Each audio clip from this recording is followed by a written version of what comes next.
everyone. Today we will try to understand the pathogenesis of Zincum metallicum. The Zincum mat belongs to the row 4 and the column 12.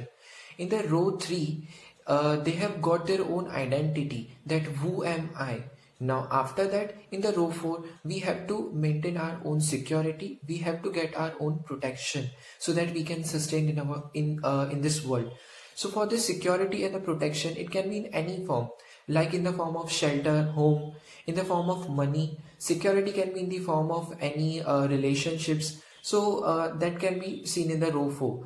And in the case of column 12, they have a constant threat, constant attack from someone, constant attack from some enemies on this particular structure, so that the security and the protection can be lost.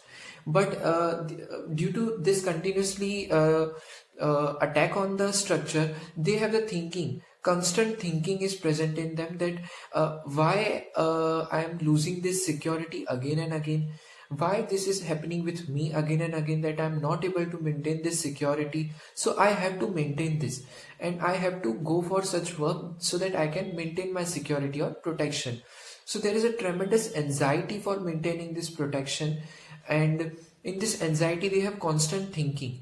There are different thoughts coming in their mind, different fears coming in their mind. They have the fear that why am I losing? Have I done a crime in this world because of which I am losing my security? Have I done something wrong? So they have the delusions that someone will come to kill me, someone will come, police or anything will come and they will try to arrest me, someone will try to murder me out, someone will come, and due to which I will be pursued by them. So they have these type of the delusions. Even they have the fear when, and especially the anxiety, lot of anxiety when they are alone, lots of anxiety especially related to their own health. Even they have constant delusion that some voice is coming from my inner being which is telling something to me, but that speech is very much foul.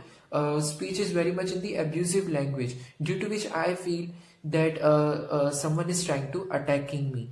So that is a thinking. And even there is a thinking that constantly I have done a crime, I have done something wrong, due to which the people are trying, due to my wicked actions, due to my wrong things or wrong doings, someone is trying to call me out in the court for my this particular wrong things. So constant negative thinking that I have done something wrong. So they have the tremendous anxiety that someone will come and will try to destroy my structure, and I have to maintain that. Even during the time of fever, they have the thing that delirium, that I have to escape out from the bed, I have to jump out and escape out from this bed. So fear with escaping out from this particular situation. I don't want to be in this situation of constant threat and anxiety. That is going to be seen. Now when our mind is in a constant this type of thinking and anxiety, the motor impulse is sent by the brain to our spinal nerves, which will be supplying to the peripheral areas, will also be getting disturbed. So the impulses, the motor impulses carried from the brain towards the spinal nerves is via the descending track of the spinal cord. That is also very much restless. As our mind was restless in this thinking process, that restlessness is also going to be seen physically in the form of fidgety. Constantly they are having restlessness of the hands, of the legs, even when they are sleeping. Constantly they are moving in their hands and the fingers or the legs. Even we can call it as a cogwheel rigidity, which we can see in the case of Parkinson disease, that is constantly trembling of the hands. So that is seen. This is considered as a stage of excitement, excessive excitement in the case of Zincum metallicum. That is a stage 1. So after the stage of the excitement, we can say that because of the excessive excitement of the nervous system, a stage is going to come when the nerves are getting completely exhausted. So that stage is known as a stage of relaxation. During that, the physiology is also getting completely disturbed. It is also getting exhausted. It is not even in a state that it can carry the normal cutaneous impulses from the skin towards that of the brain, so that brain can sensitize that. It is occurring because the ascending tracts which are present in the spinal cord, especially in the posterior column and the lateral columns, are getting affected. They are also getting exhausted. So that ascending tracts are not able to carry that sensory impulses towards the brain. So the tract of Gall and the Bardak, which is present in the posterior column of the spinal cord, is getting disturbed and exhausted, due to which the person will be having the numbness. But the tract of Gall and Bardak is supplying on the different areas. Means one side is getting supplied by one tract and another side is supplied by another tract. And if suppose the left side of the body is getting numbness, means it indicates the same side of the tract is exhausted. And if the another side is normally working as sensitive, means the tract of that side is at the normal level. Means the tract of Gall and Bardak of the left side is exhausted, so that side is numb, another side is sensitive.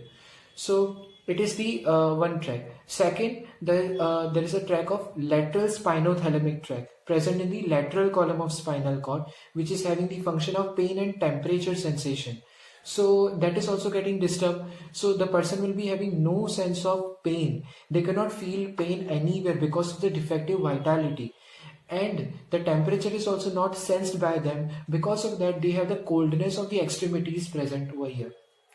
And due to this completely exhaustion or relaxation stage, there is an atonicity of the muscles, and there was an hypertonicity in the stage of excitement. Now it becomes atonicity of the muscles. So if it occurs in the GIT, it leads to the atonic dyspepsia, constipation, and in general neurasthenia is going to be seen in the nerves. And suppose if an example, if a female is lactating, so after lactation, that particular female will be having complete prostration of the mind after nursing the child. That much exhaustion is going to be seen. And the physiology is not at the level because it has been decreased. Due to that, suppose if at the normal menarche period, if the menses is not established, it will lead to the pathology at the CNS level. They will develop convulsions. If again during the time of dentition in a child, if the dentition is not occurring, then again also they will develop the CNS related problems or any convulsions and chorea. So that is how the different pathologies are going to be seen due to the stage of relaxation in the Zincum met patient. Due to that relaxation, mentally also they are completely relaxed and exhausted, what we call as a brain fog. So in the stage of relaxation, brain fog is a keynote. Means they will be having dullness of the memory, weakness in the concentration. They cannot recall the things at the same time after repeating. So they are continuously repeating the same things in a monotonous way, that I was having this complaint and I was having that and that. So in a monotonous way they are going to talk and repeat the things after we had spoken to them. So that is a character seen in the Zincum mat.